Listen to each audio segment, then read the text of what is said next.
લઈ જાઓ પ્રયાગના ઘાટ ઉપર, કારણ કે આપણે તો કરવું પડે, કર્તવ્ય કર્મો કરવા પડે. આપણા માટે જે નિયત કર્મો છે એને છોડવાનું. ભગવાન બુદ્ધને પ્રવચન કરવાની કોઈ જરૂર નહોતી.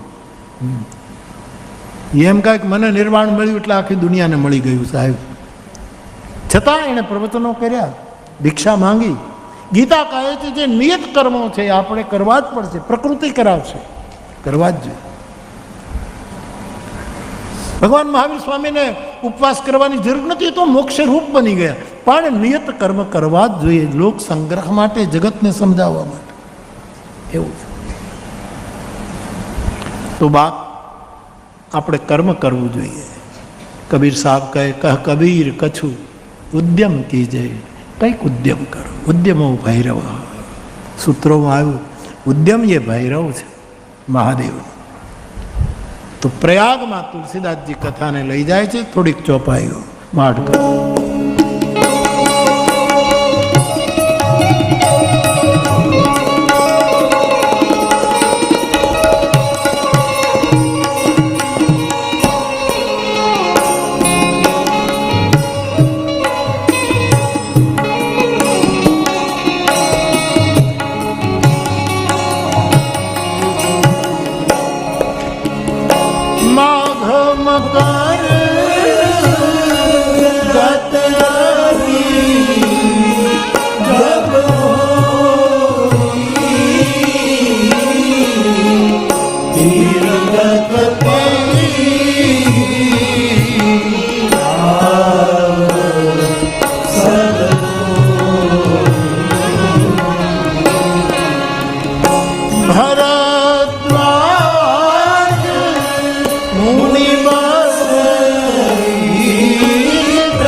તુલસીજી શરણાગતિને ઘાટથી આપણને પ્રયાગ લઈ જાય છે, જ્યાં 3 નદીઓનો સંગમ છે.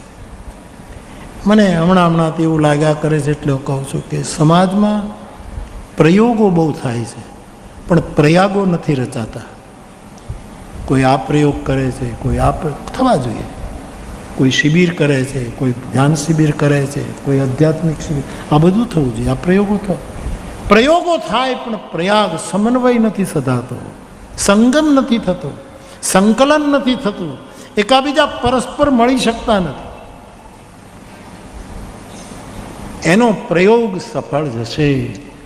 જે પ્રયોગ નવા નવા કરશે પણ રચના પ્રયાગની કરશે, જ્યાં સમન્વય હશે.